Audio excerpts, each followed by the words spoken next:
All right, guys, we're down here at 1 Mile Brewery celebrating the 200th episode of the Flight Training Australia podcast. So there's not much more to do, but strap in and let's get into it! Woohoo!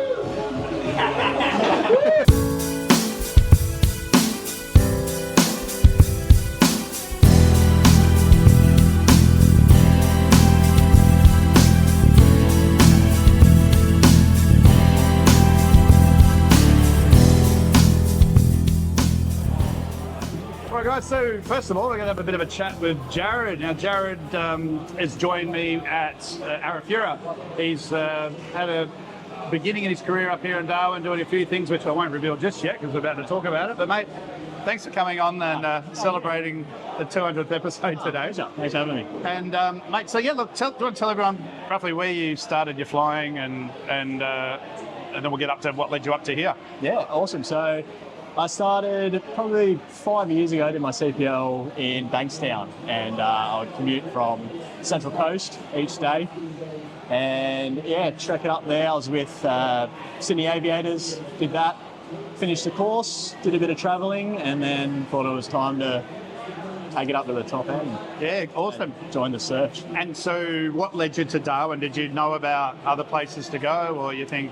Yeah, I was just tossing up whether to do the instructor route, but I thought I want a bit of adventure, go up the top end, see. I think, chartering really just grabbed me. And so I was like, right, let's make a move. Haven't moved left the Central Coast at all, so I was like, right, let's go do that. Yeah, awesome. All right.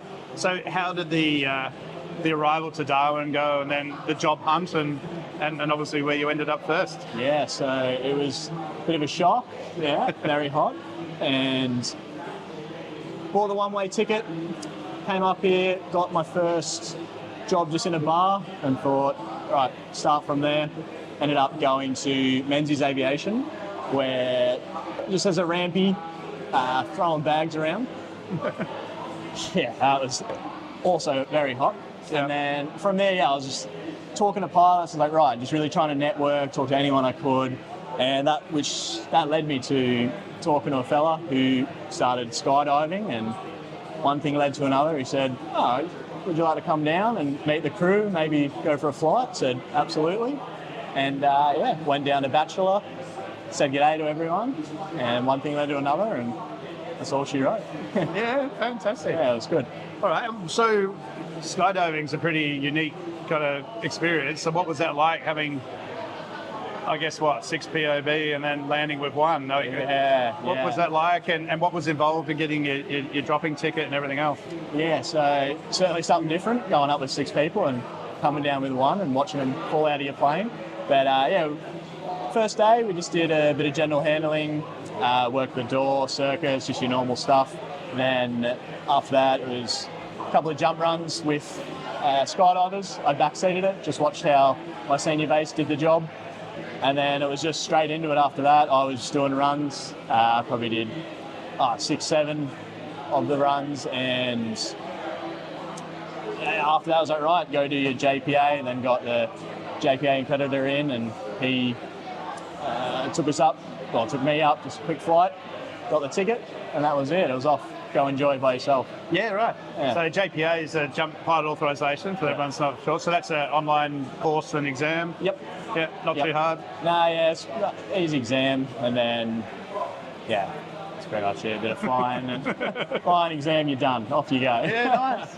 Nice. So the process of you take off with the door shut, I guess, and then you've got a door that's hinged at the top and opens up, but obviously that's in a 182? 182. Yeah, 182. Yeah. Versus the roller door usually in a caravan, or some have sliding doors. So I guess you've got all the different aesthetics. And what about the safety side of things? And so obviously throughout the training with everyone, the handling flight and the JPA check flight, it was a lot to do with safety. So you learn about, parachutes got pulled in the plane, if they got pulled halfway out the plane, having your cut knife with you, just learning all the processes, and of course having a parachute myself. Luckily didn't have to use it. But did you get any training? Did you do some jumps yourself for that? Unfortunately no. It was a quick brief and off you go. But if you found yourself in that situation, it was point the plane away from the township as best as possible and Yeah. hop on out. So they luckily never came to that. Awesome. Yeah. So how long did you do that for? And what's the like? It's almost like a private operation, so it's an interesting one, isn't it? With Yeah. getting paid or not getting paid and work and all that. So, Yeah, so it was a non-paid gig, which everyone, you got to do what you got to do. got the opinions, yeah. Exactly right. But you got hours, very valuable hours out of it, and it ended up being some of the best flying I think I'll ever do in my life. So, Yeah, brilliant. yeah, it's great. Fantastic, mate. Look, and then I guess we got to theirs, and you did some job hunting, and Yes. and then we sort of, I can't remember how it happened. We spoke and we flew together and did a check flight at 206. And Yeah, I did my flight review with you. yeah, And that's right. Yeah, you thought, lands like a pilot, lands like a this skydiver. guy's all right. Put your name up, and Yeah, still had to stop bombing it in at really fast speeds. yeah. So Getting that was all done. interesting, isn't it? Like when you're used to doing a certain type of flying, and then exactly. Some people are always too far, but you just so used to that vertical descent. Oh, for sure, because our skydiving plane had speed brakes and it was a 550 engine, and it was just very light, nose heavy, and it was pretty much get down to the circuit as quick as possible to pick up your next passengers. So tried your best to not let the charter standards slip, so to speak. But 100%. when we did our flight reviews, I went, oh god, We knocked it out of you. Yeah, that's it. But that's a great example, I think, isn't it, of just habits, whether they're from flight school, from flying on your own too long, or a different kind of operation. Yeah.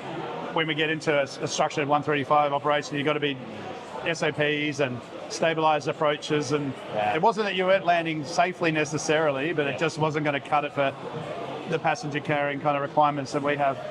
Yeah, definitely. It was. So I thought, it's just going back to circuits, it'll be easy, but no, it was slow down. We're not diving down anymore. We're not doing really high speeds. It's back in the circuit, slow approach, stable, and So I was like, okay, pull the books out again. And I guess I think I remember pretty well. I checked to the line, or Ashton checked to the line, and then you're like, okay, so I now need to depart the circuit area. Yeah. And actually head out where the weather is, and rather than I could just delay my jump or not go. How was it launching into the wet season and the conditions that you faced? And I know we obviously talked and supervised and things a bit, but you'll just tell everyone a bit about that. Yeah, so pretty much my first day check to line, we got hit with a lot of weather, more weather than I've experienced before, and certainly something new. It's not, like I said, just waiting for the weather to pass. I was going out by myself, trying to decision make, going around all different types of storms, and fully straight into the wet season. Yeah, it was quite daunting. I won't lie, I was quite scared. But learned a lot from it, and this whole wet season was pretty gnarly, as we all know, and just really push yourself safely out of your comfort zone, but doing it safely, and I think I come out of it much better. So having just really gone through your first wet season, and not experiencing, what would be like a couple of tips that you would give newcomers up to the territory that will be, eventually going to have that experience themselves? Yeah, so before going on a flight, I would be nervous, and I just chat to your senior base, chat to whoever or wherever I was going, see if I had a mate at Owen Pelly. I give him a call, say how's the weather there. Even called up Bomb a few times. What do you reckon about this area on the gaff and all that? Just use all your resources. And just interrupt, how did you find when you called Bomb, Bureau of Met, or the Bureau as we meant to call them now? Yeah. How did you find that interaction? Really good. They're so helpful. They're there to help. Yeah, they're real people. 100%, yeah. And so they just settle the nerves a bit and tell you how it is. Yeah. And how did you find what they said to what you came across? Pretty good. It was good. Awesome. It was accurate, but sometimes you just got to get out there and have a look yourself. Yep. But it's good. All right. And other tips? I think. So just always having your plan A, B, and C and D. Excellent. Yeah. Making sure when you go out and you're coming up to some weather, you're not just left with that last 1 to 2 options. You've got at least 5, and if you're running down to your last couple, yeah, you really got to figure out, am I going to divert? Am I going to call it a day, turn back? Just not push yourself through it. And then, yeah, start to feel uncomfortable. Like, right, I'm just going to maybe put it down. I put it down a couple times, just at a random airfield, just waited out the weather. Yeah. And then let it pass, off I go again. So, Yeah. What else? We got another one. Final tip. Final tip. That's a good one. Final tip. Honestly, it's you do all your weather, you check it over, make sure it's safe, but getting up, just having a go and sort of pushing your comfort a little bit, not too scary. Just knowing your limits, but just knowing your limits, exactly right. Going up there, and that makes you a better pilot. Using all available resources, really. Yeah. And as I said, you use the senior staff around definitely to pick their brain, and even if it means calling me on the phone or a text message or whatever. Yeah, absolutely. Yeah, fantastic, mate. And what's the goal for you? Where do you want to see your career take you? You got an idea? Has it changed from when you first started training? Yeah, it has changed a little bit. Like the classic goals always, the airlines and stuff. But I actually felt I'd fallen in love with jump piloting a lot. So I don't know, caravan jump piloting. If only it paid better. Oh yeah, certainly would.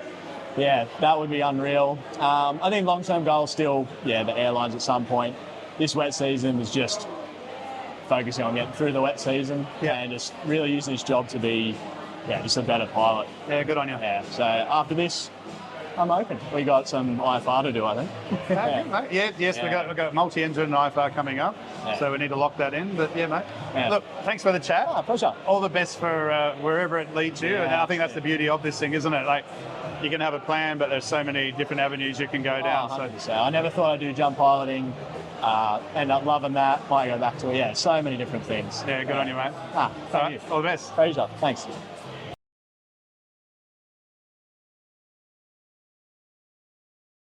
Lockie, mate, thanks for joining me. Pleasure.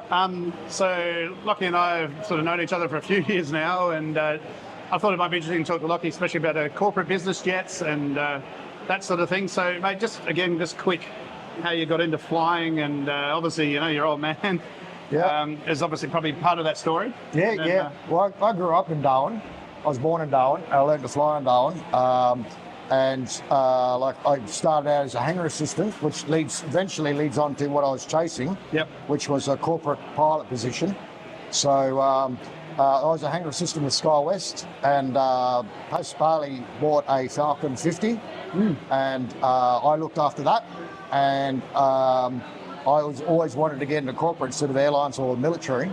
So I looked after that, and then the chief pilot basically said, what do you want to do? So I said, I want to be in your position one day. So I went out and got my hours. I was flying skydivers at a bachelor. I went down to Kununurra and flew float planes and flying boats and, your 207s, 206s. Went over to Hamilton Island and flew the Beaver there. And then I got a job back in Darwin with Post Barley on the Mallard because I had the flying boat time being on the Lake Buccaneer. So then when I was with Post Barley on the Mallard, they said, well, you need to get 500 hours jet time to then fly the Falcon 50, which then turned into 900. So as it turned out, that my chief pilot was up in Hong Kong at the time, and they were looking for this particular company was looking for an FO on the Gulfstream 200. So my then chief pilot said, right, I know the guy who's got the right attitude, the determination to do it. So I went up to Hong Kong, and I stayed up in Hong Kong for 18 years. I flew the Gulfstream 200. This is coming from the Mallard, so I went from the Mallard, no jet, no glass, no real sort of international experience at all. And then so I did the G200, got my command on that, and then I went across to the 604, Challenger 604. I flew that for about 7 years, and then I went on to the Gulfstream 450 and 550. So I was flying the 450 and the 550 all around the world. 450 for short, long haul was the 550. So, and then I got another job, basically my old owner asked me if I wanted to go fly his aircraft. So I went across to that on the Global 6000. So I flew the Global 6000 for about 7 years and loved it. It was really good. I had my command at 28. Flew all around the world. and got paid for it. Unreal. Got paid a lot of money, and thankfully, over in Hong Kong, the tax is very low. So it was good. I really enjoyed it. So I don't know what to follow up with that. So I've got about 5 questions. So which one's your favourite, first of all, out of all that lot? Out of favourite, out of the corporate jets, yeah. Global 6000. Yeah. So What do you love about it? it's such an easy aircraft to maintain and also at the same time to manage. Yeah. The flight deck is just amazing. Yeah. Like I'd fly on Gulfstream 450, 550, and people are like, globals aren't good. And I'm like, well, how do you know? Have you flown a global? No, you haven't. I've flown both the Gulfstream and the global, and Well informed. I like the global because the global, from walking in, opening up the door, turning the battery on, starting engine, just takes about 7 minutes. Yeah, wow. Where Gulfstream, you have to pat your head, shake your hand, do all the hoops and all that stuff. Bit more of a fuel-injected Continental. Yeah. So it's a little bit longer, but everything's sort of given to you on the Global 6000. It's a beautiful cockpit. It's the same as the, I think it's the same as the Airbus 220 cockpit. So, but no, I really enjoyed it. Yeah, no, I did. It was good. Brilliant. And what was it like in the corporate life? Like, I guess it depends on your employer a lot, but were you sort of beck and call, or did you have some decent notice, or did it vary? It varied on what we call accounts. So an account is basically someone who owns a business jet, and he or she may fly only, say, 50 hours a year. So I was on one account on a 550 where I only flew 55 hours in a year on a Gulfstream 550, and he only flew once every 2 weeks and only for a 2 or 3 hour flight. That's it. Whereas on other accounts that I was, say, on the Challenger 604, they had 3 owners on one account, and I was just flying all around the world, going back-to-back flying. So you're a bit more of a contract pilot, sort of pilot for hire, or you were employed? I was employed and just on through a management standby. company. Yeah. But you weren't really sort of on standby, so to speak, because to go anywhere around Asia, you needed permits, overflight permits, and that can take up to 2-3 days, depending on where you're going to. Then you had to have your slots as well, parking permits. So it's fairly well planned. It wasn't last minute stuff. Yeah, so you didn't get a phone call to say be at the airport in half an hour. You're going to Paris. Yeah, it wasn't like that at all. Yeah. Like you got notified to say like, right, Lockie, 2 days from now you're going to be flying to wherever it might be around the world. Yeah. So then you got to consider all your flight time limitations, duty, permits. You got to fly up all the overflight permits, landing permits. Look at cost of fuel. Also, the other one is weather, which was the best way to go, or the quickest way to go. But also that could be determined by if there's, say, like freezing fog in Kazakhstan or Novosibirsk. So to avoid that, we'll go down the southern route, which would take an hour or 2 longer. So then you got to get permits for that. Yeah, right. So what would you recommend for someone, like would you recommend as a career path? Oh yeah, for sure. And what sort of, a couple of tips for someone that's looking to get into that direction, what would you recommend they do to sort of set that up? It's to get into corporate's pretty hard. It's more about who you know and being at the right place at the right time. So that's the key one. That got me in. Once you get your foot in the door, then you're good. And like I've got mates of mine who I've got their foot in the door. Well, I said, right, I said, come up to Hong Kong. I'll introduce you to the appropriate people. Yep. And if they've got a position open, then they might offer it to you. And to this day, they're still up there. Yeah, corporate. Right. Yeah, loving it. So so it's about more of who you know, being at the right place, right time, and having the right attitude. Do you think it's important to have some turbine experience or multi-turbine experience, or? Multi-turbine experience. Or is IFR more the skill set that really makes life a bit easier? It's having the sort of a combination of a lot of things, right? So, like as I said, I'd come from the Mallard, so I'd had 5 years experience of that aircraft, but I didn't know I had any jet time, not pressurization, not glass cockpit. Yeah. And then I went on to the Gulfstream 200, and I'm like, whoa, man, that's way different. Yeah. So, how did you find going from sort of 3 mile a minute to what, 6, 7, 8? when I did my first circuits in the Gulfstream 200, I was hanging on the back of the tail. So, but after a while, it's all relative. It's all good. And I really enjoyed my 18 years of flying corporate jets. Went all around the world, a few beautiful aircrafts, to all these different destinations and stuff, and it was really good. I really enjoyed it, and I totally recommend it. If anyone wants to go to corporate, go for it. So, yeah, fantastic, mate.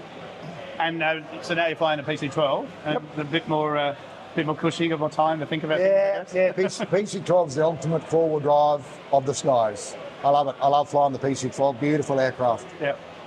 So, single pilot ops, flying around the top end, having to make decisions by yourself, and basically loading by yourself, unloading by yourself, planning by yourself. It can be challenging, but also at the same time, at the end of the day, I drive home and I go like, wow.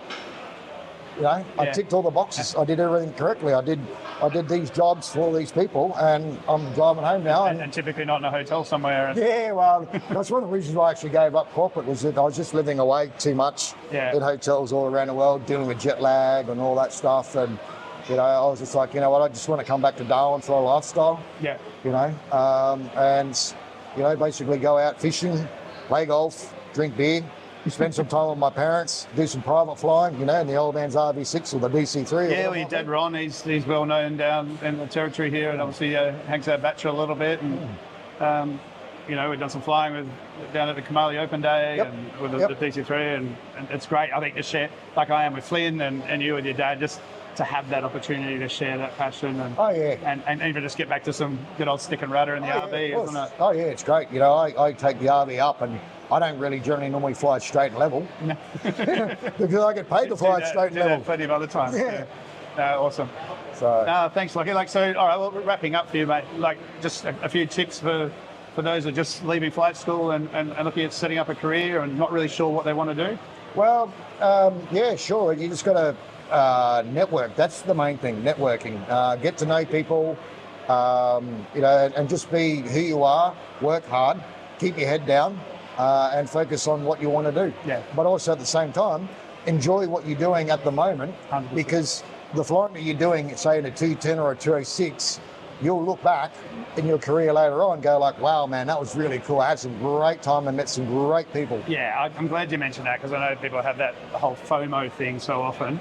And worry about missing out on certain things, or I'm going to miss out on that bit, and then they're so worried about trying to get to the end goal, and then they realise, shit, I kind of rushed that and missed it out. See, mate, take care. Yeah, so hard to really work that out, isn't it? Yeah. You just got to roll with it, but just enjoy the ride. Oh yeah, of course. Yeah, if you're going to go airlines, don't go too early. And if you go corporate, well then go for it. And if anyone wants to talk to me about flying corporate, I'm more than happy to talk about it. Yeah, fantastic. There you go, guys. So if you want to know a bit more, just send me a message, and I'll put you in. I won't put his details up online, but I'll let you know. All right, mate. Thanks for chatting. Excellent. Thanks, Appreciate it, mate. Cheers, bud. Hello. How are you? Good, mate. What a great night. Yeah, we're going to get out of here. All right. Back from episode 150. It was in a little square last time, talking on a Zoom channel. We've now got him live in person, Simon Bird. How are you, buddy? Doing well, and I'm glad to be here in Darwin for a change rather than in a remote community. Mate, look, thank you for coming, first of all. But I'm actually the one that should be thanking Simon for me to be able to come.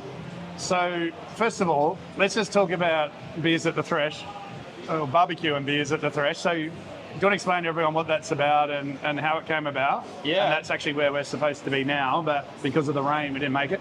Oh, it all started off when I got here and couldn't find a good group of people to meet. I knew there were people like me because everyone's sharing rumours online about the great trip up to the top end to find that first job. So I created a Facebook group, something really simple, and it's just kicked off really well. We created a bit of a tradition where we meet up at the threshold of runway 29 here at Darwin, get to catch a few planes. The undershoot in the dirt outside the fence, so we're not laying on the piano keys, just to be clear. To make it a bit special, I get a big barbecue that has a wood smoker on it, and everyone gets sausages and beers. It's fantastic. Everyone loves it. Yeah. No, mate, absolute kudos. And I think, as everyone will hear in this episode, networking has been something that's been really pushed by those that have been a bit further on in their careers. And just swapping those stories, thinking you're struggling or having the same problems, and then you realize everyone else is exactly having the same problems, or they've had it, and even if it was 15, 20 years ago, the problems haven't changed really, have they? No, and even if I can't help with people getting a job, I can help them come along fishing or spending time with people on the weekend, just in a different manner, in a social manner, where it sort of takes off the stress of not getting that job straight away like you would hope. Yeah, no, that's awesome, mate. So you're still a remote area group. How's that been going? Like you said, what's it like staying in community and I'm spending the night? Still loving it. I'm still addicted somehow. I've had a little bit of time back in my hometown, and it was good to come back here and feel the heat. I don't know why it's addictive. I can't tell you that answer, but I'm excited to go back out there, actually. Yeah, good on you. So how many hours are you roughly up to now? I'm just clocking on to 700. Sweet. And for 2.5 years, that's not too many to accumulate. We get them pretty slow. But given the nature of your role, Yeah, it's actually not too bad. And every job's got its pros and cons. We get more flexible hours, and the pay's a little bit better than that first single engine award. So I appreciate it for that. I try and focus. And what's the flying been like, and some of the challenges that you're now, from when you started to now, and how your confidence has changed? Yes, I am more confident, but I'm trying not to slip.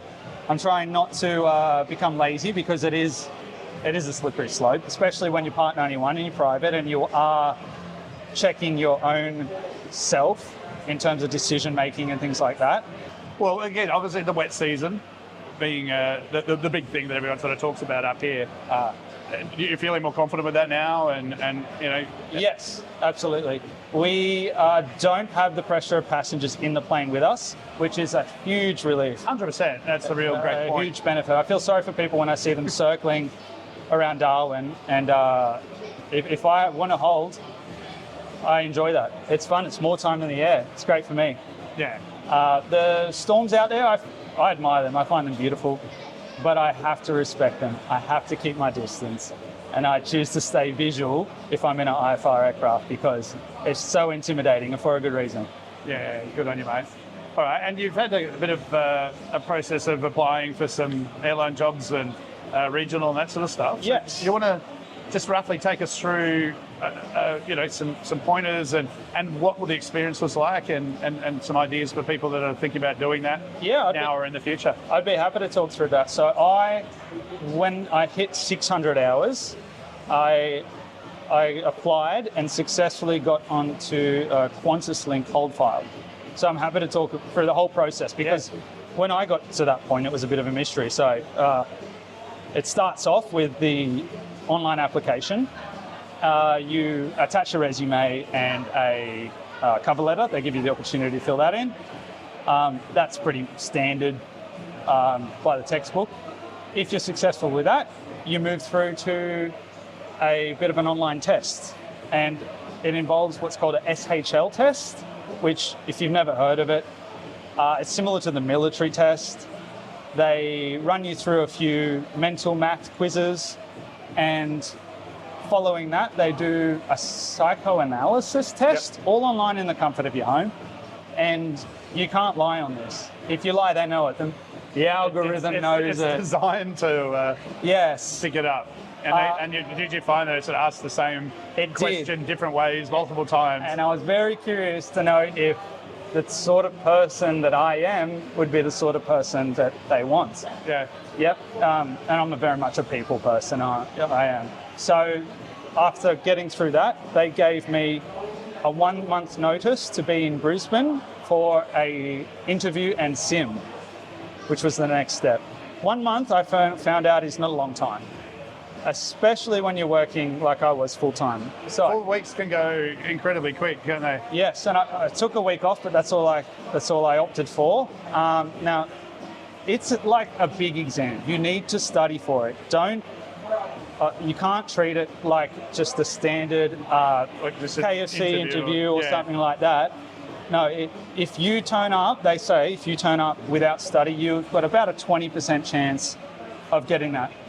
And they'll know it. They really will. So for me, what worked was studying up on the aircraft I'd be expected to fly. Things like how long are the wingspan, what engines does it have, what power does it make? Studying the usual instrument flight rules, AIP, that sort of stuff. I actually used something called Notebook LM, where I would copy a website or a PDF file, even the AIP, for example, and it gave me a podcast. It's an AI podcast, but it's not too bad. And it helped me prepare. So just text to voice and reads it out to you? Yes, yeah, it's artificially two people having a podcast about whatever you give it. Yeah, right, okay. And it was very effective. So I might have to find that out and try and destroy it, otherwise I'll get replaced. It's no good. yeah, that's right. I had to buy a suit. Yeah. I had to get a tidy haircut. I couldn't have coloured hair like this. No, no. I also I got a tutor, a study tutor for the exam. That cost me about $500. You can go with other services like Pinstripe Solutions. I chose someone private that was recommended. Yep. I also booked a sim practice with a company that was in Brisbane where my exam would be. That cost me $2,000. Yeah. Plus my flights, plus accommodation. It all ended up to be about $4,000 for this shot. And if you've got one shot, you've got to study hard for this. Yeah, no, mate, I was so proud of how you went about it and recognising that. I did. I came in and studied with you, didn't I? We did some sim work, and gosh, did I need it. We did some stuff. And again, this is the thing. So we could start on a basic elite sim and just get those basics, get that scan developed where you loaded up the turboprop. So it was a King Air, so it was a bit faster. And just to get the brain going at 3-4 mile an hour rather than, you know, your 1.5 sort of two that you're used to. But it is. It's like you've gone all this time, and it's, let's say, in the GA course, why would you go and spend all this money on your training, trying to get a job, and not promote yourself, not invest in yourself, in selling your best self? And if you're going to get this shot to, you know, maybe your dream, you know, you've got to prepare. You can't just expect it to fall in your lap because you've done the hard yards. Yeah, that's right. So, no, I think it was fantastic how you did there, mate, and Thank you. It'll definitely pay off. So what happened on the day and when you showed up and you know, what was the experience like? Yeah, so my position was for QantasLink, but it was a standard Qantas group interview, which is supposed to be one of the more formal interviews. I was with a group of 6 of us from memory on the day. There was a liaison person who was really nice and 2 interviewers. They were both captains, I believe. The day starts off, it's pretty standard. Start off with a group sort of coordination test, which was just a board game. They're just looking for red flags that you can get along with others and work as a team. Once they saw that, they stopped the board game. I was having a bit of fun actually, but you're moving on to the next step, which is their one-on-one interviews. That is what I'd studied for. That's technical questions, which I did pretty well on, and about 6 questions with the STAR format. Look that up if you haven't heard it before. You have to answer a question that it's predictable.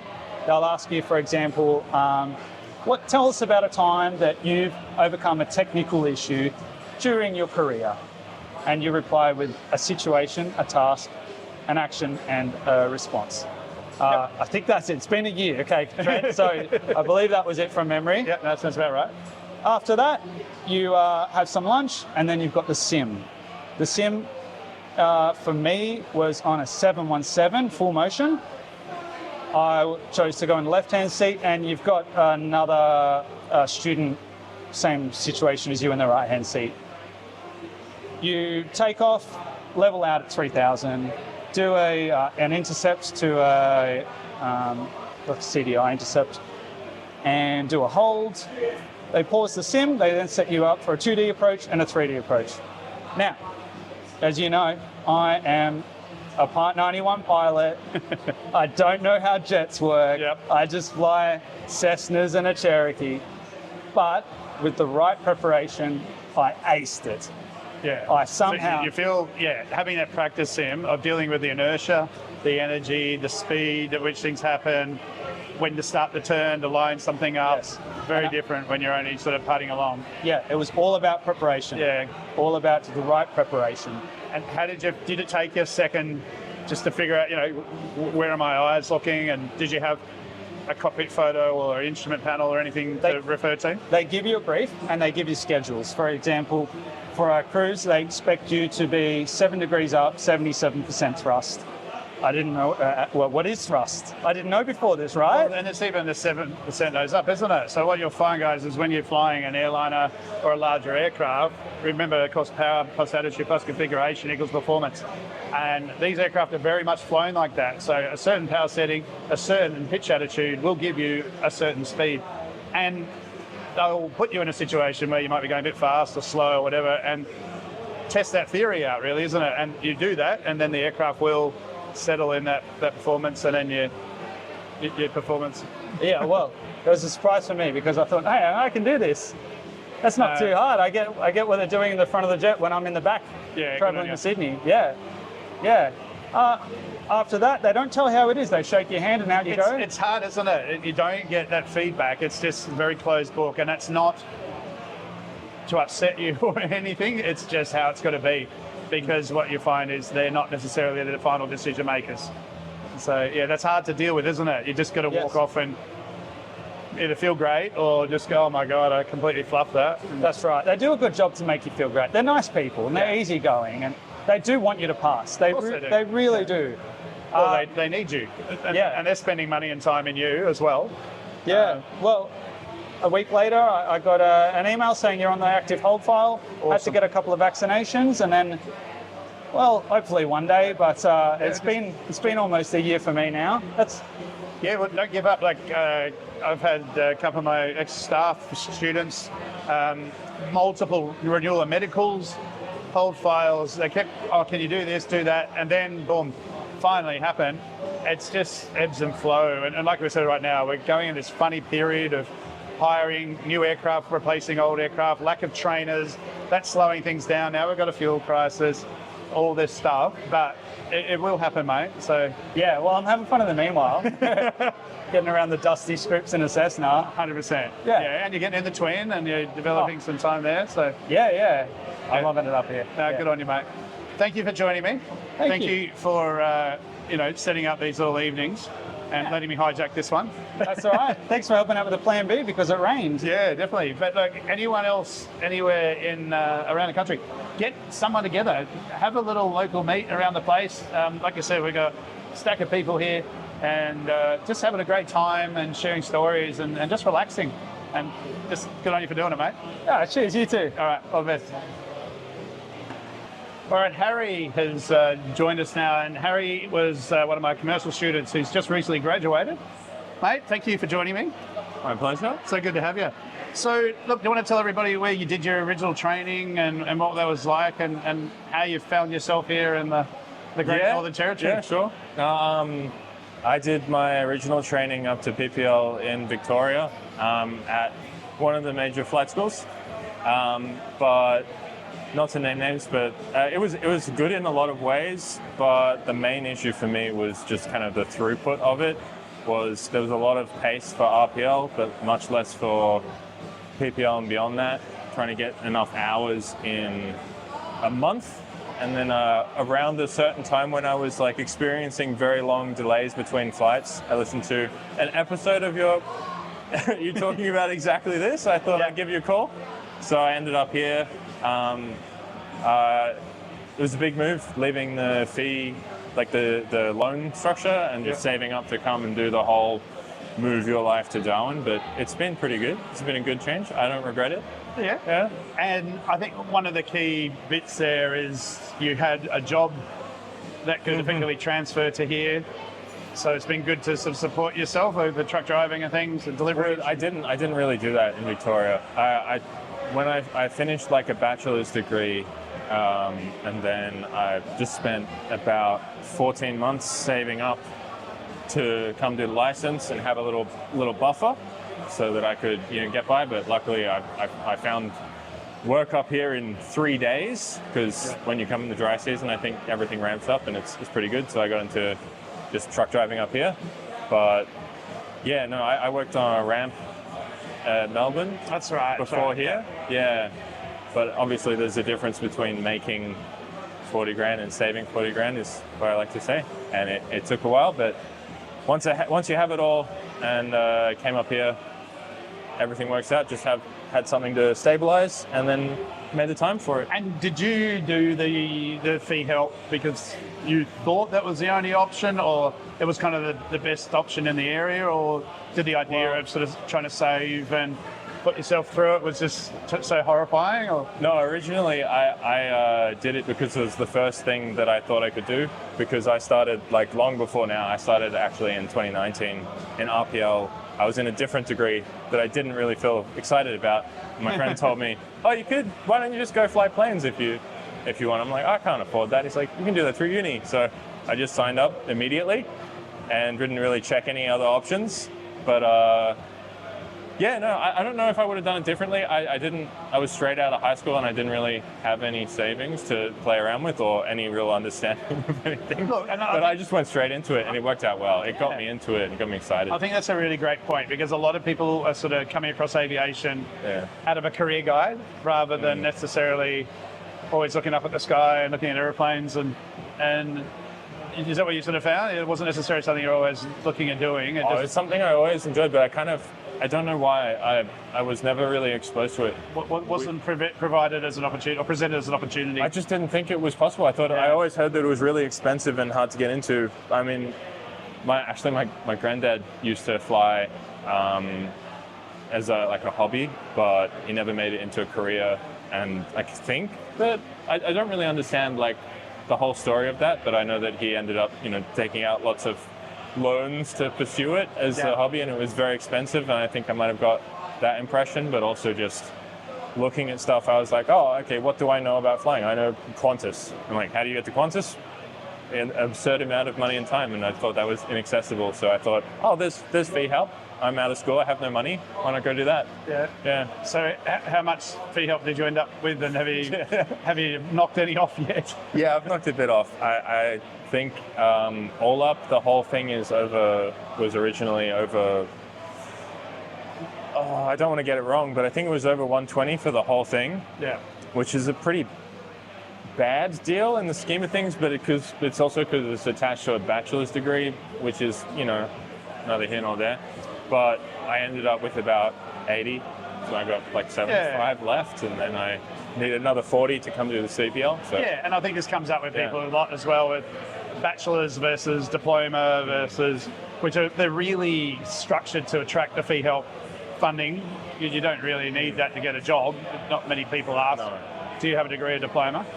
There can be some benefits to it as a course of study, attention to, be able to knuckle down and focus. And I know traditionally airlines have always sort of thought it wasn't a bad thing from someone that could sit down and study for a type rating and be independent in that way. But it definitely made me better at studying, and also I think I try to make the most of it when a lot of I don't know if it's just aviation. I think just across all bachelor's degrees that aren't very field specific.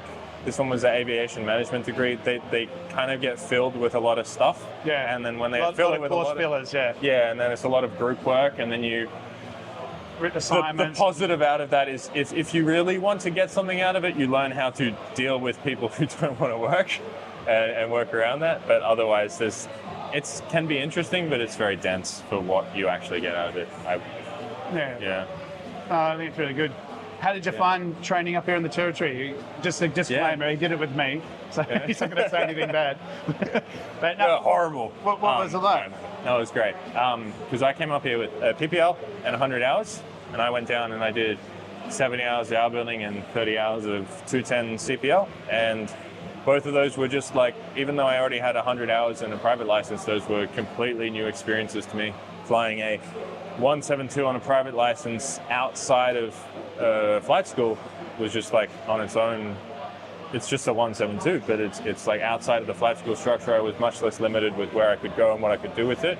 Have more access to the plane and virtually just rock up and take the keys versus go and divert part of your decision-making process to someone who has to verify that you've done the right thing. I think that offloads part of like the element of it that is building responsibility. So like just knowing that like, oh, there's actually no staff here. It's just me and an aircraft. It was a new thing. It was novel for me, and I got to take a bunch of people. I got to take a lot of people out to different places and just kind of pick whichever direction and go that way. It was awesome. And then you took me through a whole bunch of new types of training. It was exciting and different. Different approach to things, yeah. So let's just talk about the passenger carry, because again, this is a big thing with people coming up here, go through the 142 integrated structure, and there's no taking mum or dad flying or boyfriends, girlfriends, best mates, because we're not here to have fun. I don't mean that in a strict sense, but we're here to get a job done and get your license and out the door. To come up here to then try and get a job when you've never actually organised your own flight, where am I going to fly today? We had a little bit of interaction and suggestions and stuff, but wasn't that you're completely on your own? But we kept an eye on you. But to deal with your friends and passengers, so how was that? Has that helped with your confidence and dealing with everything as a whole? Yeah, no, I think what I want to say there is as well is it is like, you're here to do a job, not have fun at flight school, but it's also comes back to the fee help thing is you're not spending your own money. So you're on a structure of do this lesson and this lesson, which can be good to like blitz through it and everything. But then like you have to follow the structure because you've already bought the product, you've already put your money down, which is fine for a lot of people. But when as a PPL holder with my own money, I'm essentially just renting an aircraft. It is flight training as well, but it is just like I have the license to do it. You rent it.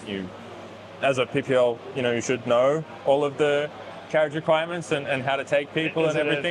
But then people never use the life jacket, never really had to give an actual brief other than an instructor, which always feels a bit weird. Right. So I think it's been really good for me personally just to like have the flight school part to PPL. It's been really great to separate it at the PPL to CPL to like see that difference and take on like that extra, be like, actually realize what the PPL is rather than make it like an exam milestone in the course. But taking people is a lot of fun. You just do your weight and balance, make sure you're in limits and fly how you normally would. Just pick something interesting. I think the different focus for me was just like working out how to make it more exciting for people and like trying to see it from like the passenger's perspective. And like surprisingly, like they're very tolerant of like things that you might think are like big issues. Like I'm focusing on altitude hold and the passenger doesn't care. But like if the view outside is not as nice, that's more important. And that's not dirty windows. That's a big issue actually. MJK windows. But the favorite was the city orbits, and then Adelaide River, like you showed me with the 500 foot. The following the river. It's been a highlight. Keeping it nice and tidy, but completely legal, nothing crazy wild about it, but just great for the schools, great for your passengers, and no better way to just enjoy that area out there. And I'm going to do a similar thing with Mum and Dad in a couple of days and just show them the beauty that is in this area and what it's like to fly. And that's what we love, and it's sharing it with our friends and family. Yeah, no, it's been a joy. All right, so we're now at the Customers, I think, processed your CPL now. So you've finally got it through. And the job hunt. So you've got a few resume drops. And how has that experience been? I don't know, not much different than I expected. Really just going around saying hi to everyone you can. How did you get to talk to other pilots, staff, much? Or how was your timing? And because I've been around here for a while, I kind of know a couple people, familiar faces in a bunch of places, but definitely helps more or less. Yeah, that helps if you knock on the door and I know someone. Helps in the sense that like it's familiar, but at the end of the day, it's the same thing. You just knock on the door, say hi to whoever's there. Everyone's actually there to help you. Like no one's trying to like tell you to go away. No. Like no matter who they are, they're always like, have time, we'll take a resume, just have a chat. It's been very, very nice, very pleasant. Just gotta sit. Just gotta wait for something to come. But awesome, mate. Look, it's been an absolute pleasure training you and sharing the journey with you and sharing your journey. One of the greatest privileges for me as an instructor, and to do that and to see you succeed and grow. And you've got a bunch of people here that are at various stages as well. So, mate, all the best. It's been fantastic. Thanks for chatting and sharing a bit with everyone. And Fantastic. we'll see you soon. No, it's been great. Excellent. I don't know how to close that one out. No, that's perfect. Yeah. All right, so very special guest, because this wasn't planned, but my dad's up from Perth. So I interviewed Dad, Peter Robinson, in episode 41 in the first sub 50. And here we are now, episode 200. So very special to have you here. So thank you for being here and coming up, not specifically for this, but the timing has worked out perfectly.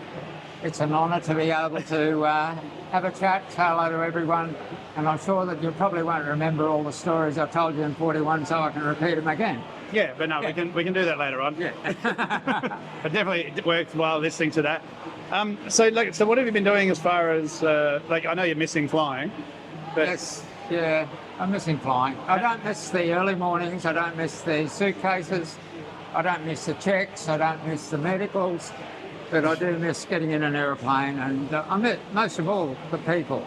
yeah. So how people much you fly with. how long was it taking for the medical towards the end there? It was like, I mean, obviously difficult getting sick, but you've got to start renewing it at the moment you Well, as you you get the older, first one issued. As you get older, it becomes more frequent and more navel gazing, so to speak. Yeah, they have a closer look at you.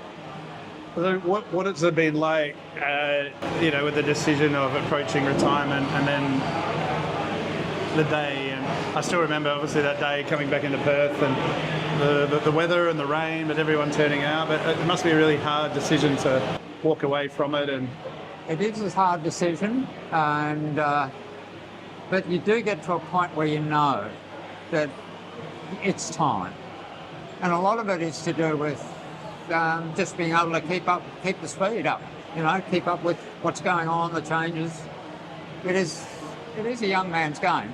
yeah, well, I know you said that with ANZAC collapsing, was it 2001, and then having to learn the 7.4, and then got called back to the A320 with Jetstar and all that, and then coming back to Perth for the 7.3, and then there was a potential for maybe an A330 or something, but I remember you saying, I just don't have another type rating in me, and I think anyone that's done one can completely appreciate that, and Yes, definitely so. or the loft and the sim and the late nights, the study.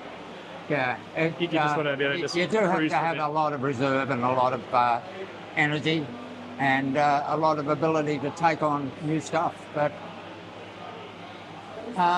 you rely on your experience, you rely on what's important, focus on what's important, and focus on that. That replaces a lot of knowledge. 100%. No, look, I think that's awesome. So I think the big thing is that while you're up here, we need to go for a fly. And we can't say that too loud because Mum's listening and she's not there to know. But no, looking forward to doing that with you. Yeah, And well, have a look at the area. And I'd like to say here that I'm so proud of Trent and all that he does and all that he's putting into the aviation industry to make new guys, pilots, more knowledgeable, better equipped to make those decisions.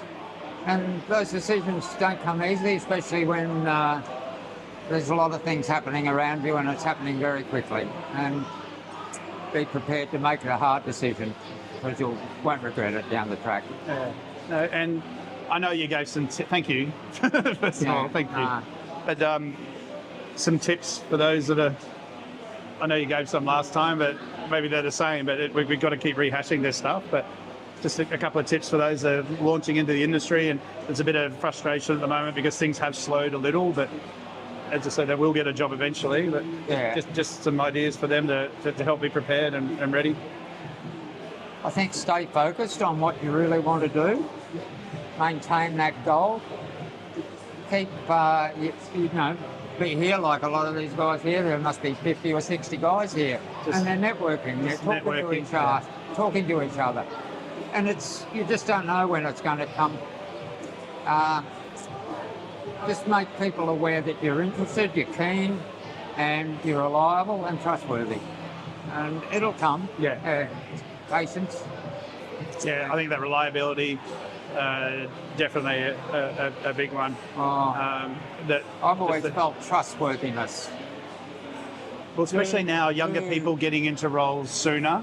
There's a lot being asked, and even in the multi-crew environment, I know there's a lot that the hours are coming down, but with that comes down the experience and exposure, and it's more a 1.5 crew operation rather than a true multi-crew. There's a lot of reliance on the captain, and they could even be young too, depending on the setup. So it is a big thing, and there's a lot of responsibility. Yes.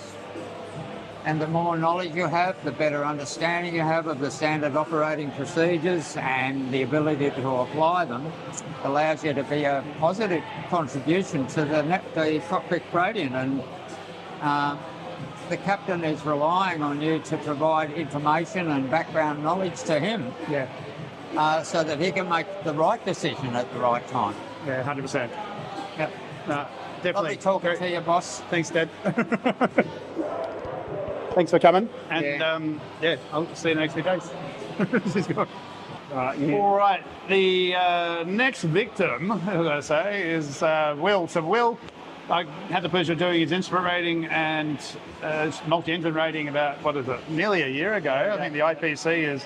It's due. It's due. Punishment time again. Mate, thank you for coming. Thanks for having me.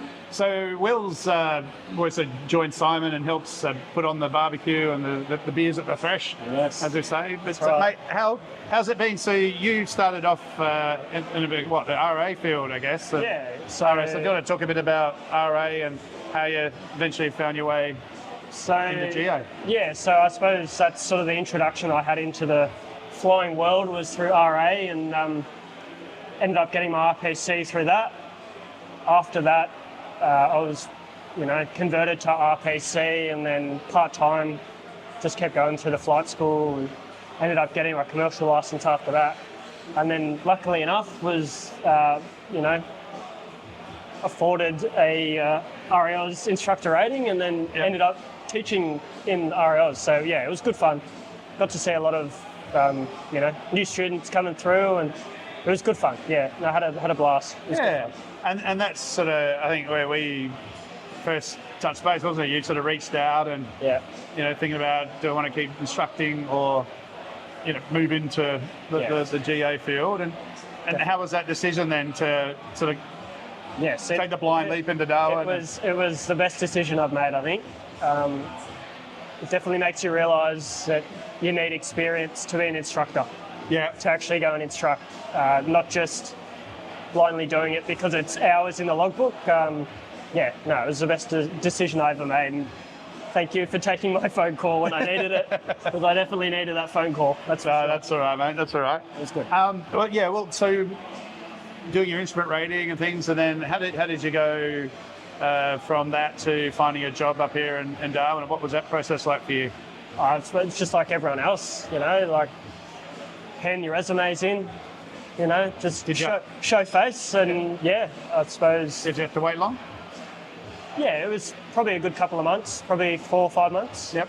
I suppose in reality that's probably shorter than most, but definitely, it wasn't instant, which, to think that it's going to happen instantly is, wishful thinking, definitely. Yeah. But definitely had to wait. So. Yeah, great. And so you jumped in with an operator, and the option there is either sort of help in operations or in the hangar. Yeah.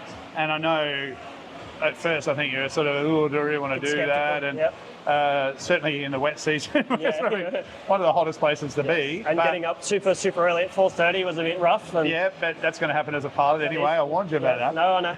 Still doing it to this day. Yep. How was that experience in the hangar and what you've learned and your confidence? So valuable. I say this to new guys coming through now, it's probably one of the best experiences you can ever get. Just knowing the systems, knowing the aircraft, knowing, if something goes wrong, you have the ability to, either fix it or able to tell maintenance, hey, this is broken, or this is what I suspect is broken, and be able to narrow it down to that specific system rather than, it's broken, I don't know. Or it's squeaking. I don't know why. I don't know what's broken. So, it's probably the best thing that you could do. Yeah, no, definitely. Even if you just go do a 2 or 3 day course with some of the operators. I think Strike does one where they do. Is it a Schedule 8? Yeah. Paul Strike, Paul does it. does it, and I think there's a couple more. Yeah, it's definitely worth it. Just even know how to change your oil on, do spark plugs up, or just change a tyre if you need to. Like, only recently I had a flat tyre. Like, it's inevitable. It's going to happen. You need to know how to fix these things, and if you don't know how to fix it, know someone that knows how to fix it. Yeah. It's as simple as that. Or help fix it, and Correct. not that we necessarily carry all these spare parts around with us, Yeah, but that's it, sometimes we have remote bases around where things are there, and if we can access it, Yep. you can do it safely in that Schedule 8. Yeah. Definitely. Yeah. All right, and then what was it like going through your line training and just adapting to Part 135 life? It's different. And what was required? Yeah, it's very different to what you're taught in flight school. I think unfortunately these days it's very much skipped, and as you've spoken about recently, it's very much skipped. So I think having, getting experience with someone that's done it before, an instructor that's done it before, coming up and doing Trent's course, it's probably the best way to prepare yourself for something like this. What would you say stood out most for you that was so different to commercial training that was given to you? Probably knowing systems, like knowing your aircraft, knowing what you can achieve with it. How much fuel you've got, actually how much endurance you can actually take with passengers, and knowing the limits you can push it to actually get the job done. Yeah, managing tanks. Managing passengers, managing fuel. Like when something happens, passenger doesn't rock up.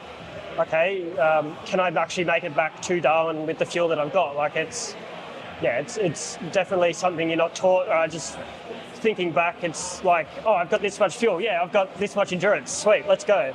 Yeah. Now, like, oh, okay, I actually need to think about, do I have enough holding fuel to get back into Darwin in the wet? Like, yeah, well, that's right. So And even like the other day, I was coming back ICUS in the 310 from Elko, and the passengers were on time, but then there was another flight that didn't come. Yeah. And they're like, oh, can we bring them? So we had to do weigh and balance, figure it out. You can come, got to leave your bags.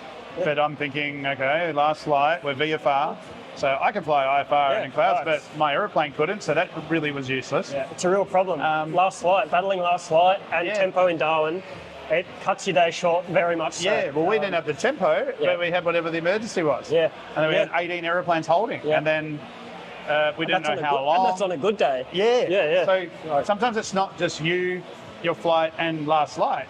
It's everyone else. Other factors involved. You're not the only one trying to get in. Yeah. And, there's been times where there's been, 11, 12 people holding, 4 commercial jets in the go-around holding as well. Like, you're not the only one trying to get in. You need to be quick and think on your feet, divert. If you need to divert, do it early. Like, get on the ground and wait it out. Make the decision early. Yeah, definitely. And then back your decision. Yeah, and that's it. And if you have to, explain that one to the boss, well, so be it. Like, just accept the fact that, you're on the ground safe, you're not in the air, past last light with bugger all fuel. Like, that's a recipe of a disaster. Good one, man. All right, and so where do you want to go from here? What do you think's the... Still unsure at this stage. Get the IPC done soon. Yeah, get the IPC. Be ready for a multi-upgrade, maybe? Yeah, hopefully. I wouldn't mind doing an RFDS. Yep. King Air job, something like that would be pretty fun, but open to anything, really. It doesn't worry me.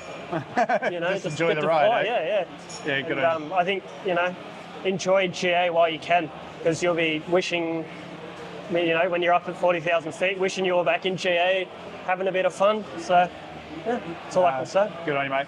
All right, well, just in closing, a couple of tips for those that are thinking about coming up to the Territory or Broome or Catherine, Kununurra, Queensland, wherever, Central Australia. Enjoy it while you can. Yeah. Make friends with other pilots, work. Make sure you've got a job, because you don't want to be sitting around doing nothing with your time, because that can get really boring and you feel pretty defeated. And not eating. Yeah, correct. Yeah, that's right. But it is a good mental state is so important, isn't it? And just catch up with other people in the in a similar boat as you. Like come out to events like this. pretty big turnout tonight, which I was surprised about. It's good to see so many people coming out to these events.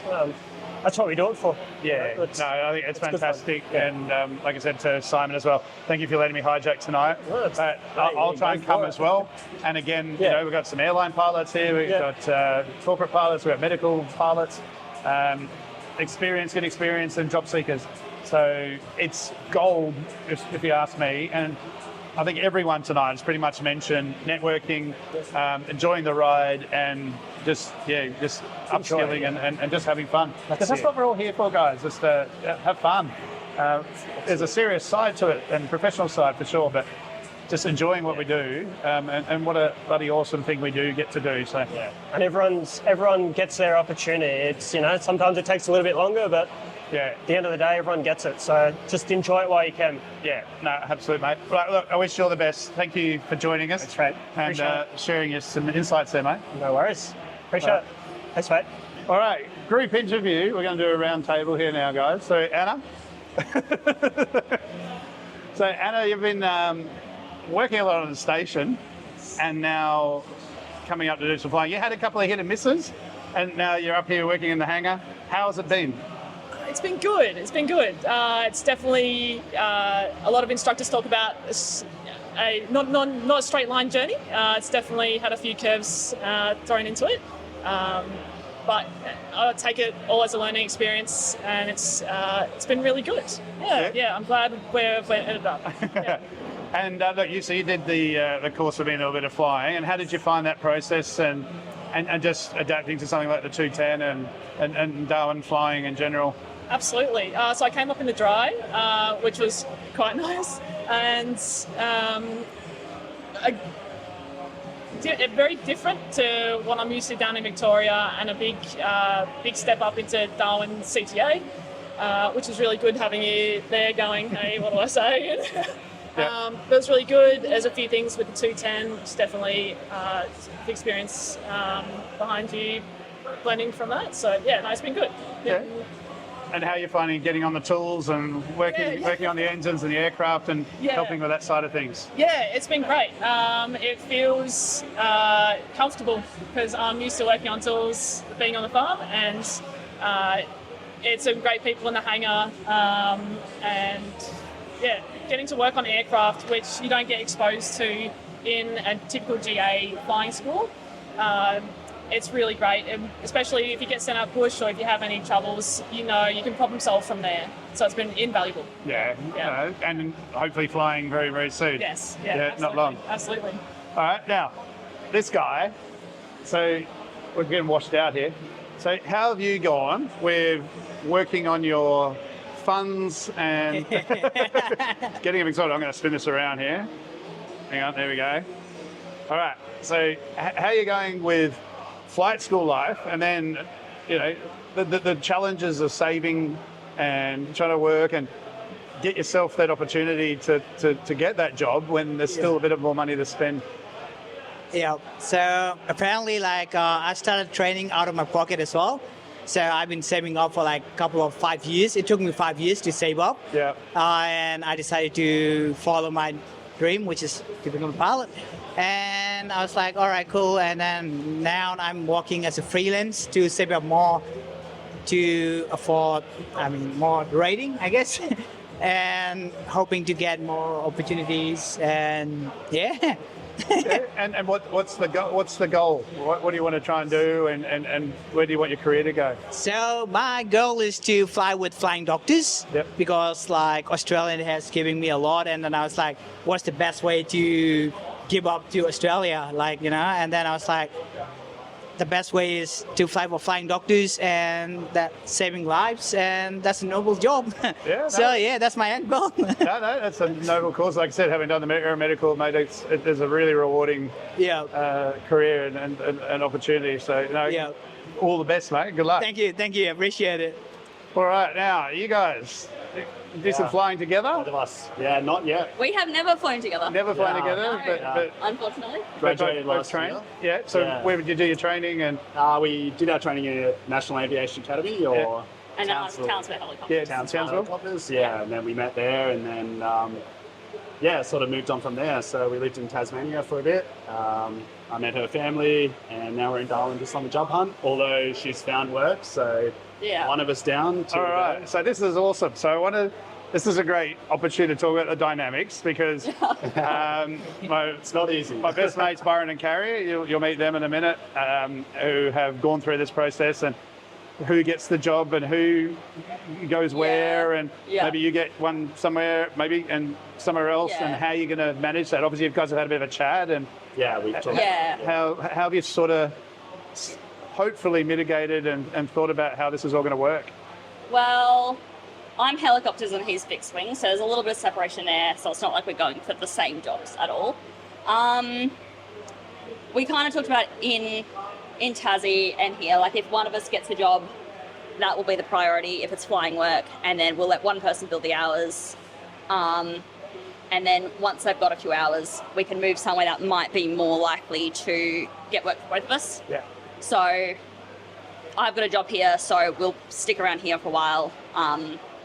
And then, it's also a good place for me to find work as well, being Darwin. Like for fixed wing pilots, it's a great place to be. So there's no shortage of opportunity, although there's a plentiful amount of pilots looking for jobs, especially for CPLs. So I'm more than happy to stick around and just run the long haul, and I'll find something similar. And you talked about it that if you were to get a job, one in Catherine or one in Darwin or somewhere, how you might do that long distance thing. We talked about the long distance thing. We weren't happy with it, but if we did have to do it, we would make it happen. Although that's going to come with its own problems, we'll I guess tackle that as it comes. But Catherine's not too far, thankfully, so I think we can make a 3-hour drive every weekend, or if not more than that. There's a fuel crisis under the phone. I went there the other Take day. your roof rack off, you'll be okay.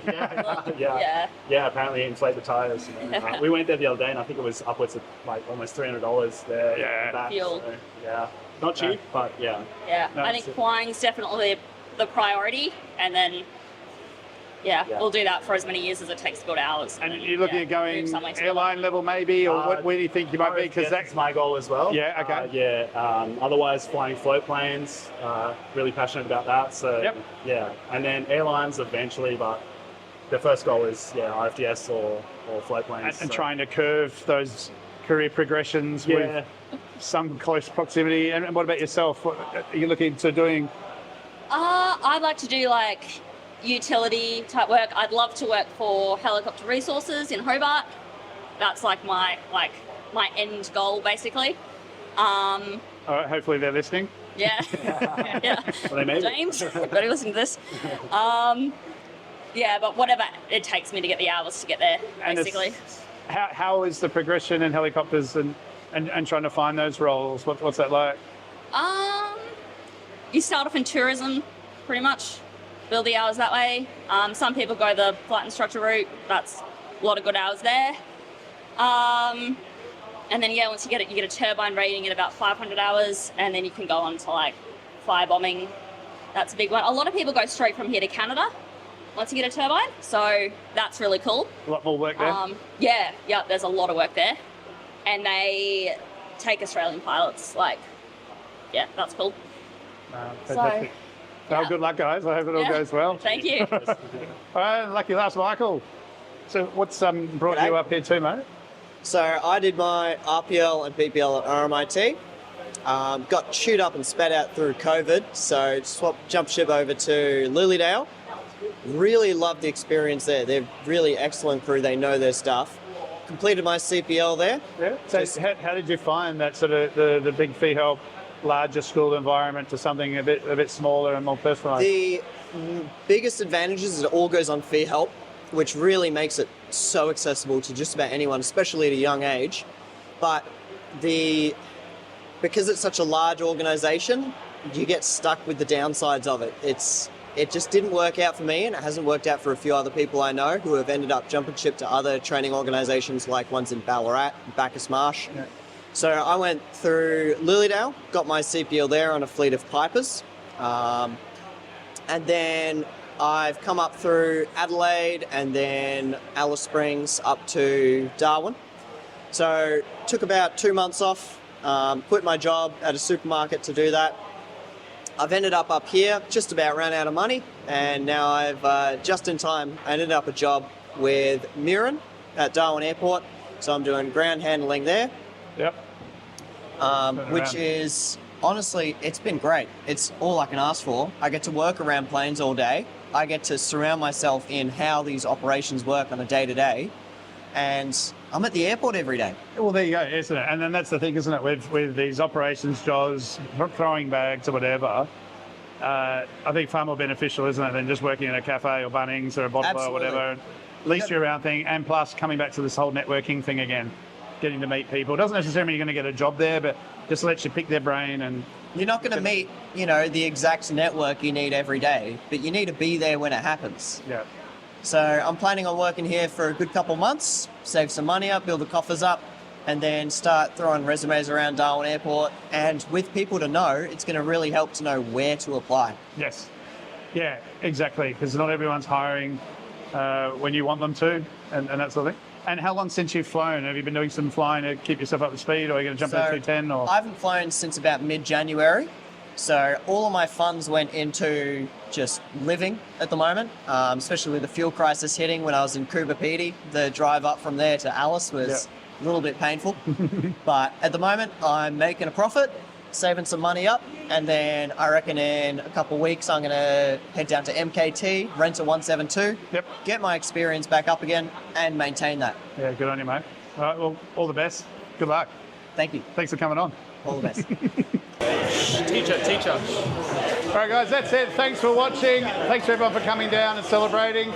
But as always, remember the golden rule.